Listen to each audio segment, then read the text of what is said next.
ಇತ್ತೀಚೆಗೆ ಗೋವಾದ night club ಒಂದರಲ್ಲಿ ಸಂಭವಿಸಿದ ಅಗ್ನಿ ದುರಂತದ ಹಿನ್ನೆಲೆಯಲ್ಲಿ ರಾಜ್ಯ ಸರ್ಕಾರ ಹಲವಾರು ಮುಂಜಾಗ್ರತಾ ಕ್ರಮಗಳನ್ನು ಕೈಗೊಳ್ಳಲು ಮುಂದಾಗಿದೆ. ಗೋವಾದಲ್ಲಿ ಸಂಭವಿಸಿದ ಅಗ್ನಿ ದುರಂತದಲ್ಲಿ ಹಲವಾರು ಮಂದಿ ದುರ್ಮರಣಕ್ಕೀಡಾಗಿದ್ದಾರೆ.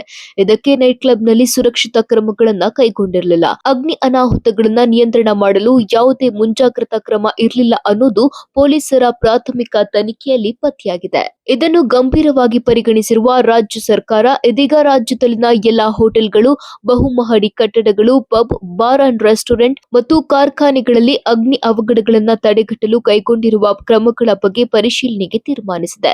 ರಾಜ್ಯ ಅಗ್ನಿಶಾಮಕ ದಳ ಪೊಲೀಸ್ ಮಹಾನಿರ್ದೇಶಕ ಟಿಎನ್ ಶಿವಶಂಕರ್ ಸುತ್ತೋಲೆಯನ್ನ ಹೊರಡಿಸಿದ್ದು, ಅಗ್ನಿಶಾಮಕ ದಳ ಸಿಬ್ಬಂದಿ ಇಂತಹ ಎಲ್ಲಾ ಕಟ್ಟಡಗಳಿಗೆ ಕಡ್ಡಾಯವಾಗಿ ಭೇಟಿ ನೀಡಿ ಅಲ್ಲಿ ಅಳವಡಿಸಲಾಗಿರುವ ಅಗ್ನಿ ಸುರಕ್ಷತಾ ಕ್ರಮಗಳ ಬಗ್ಗೆ ಪರಿಶೀಲನೆ ನಡೆಸಿ ವರದಿ ನೀಡಬೇಕು. ಯಾವುದಾದ್ರೂ ಕಟ್ಟಡದಲ್ಲಿ ಅಗ್ನಿ ಸುರಕ್ಷತಾ ಕ್ರಮಗಳನ್ನ ಅಳವಡಿಸಿಲ್ಲದೆ ಹೋದ್ರೆ ಅವರ ವಿರುದ್ಧ ಕ್ರಮ ಕೈಗೊಳ್ಳುವುದಾಗಿ ಹೇಳಿ ನೋಟಿಸ್ ಜಾರಿಗೊಳಿಸಬೇಕು ಎಂದು ಸೂಚಿಸಿದ್ದಾರೆ.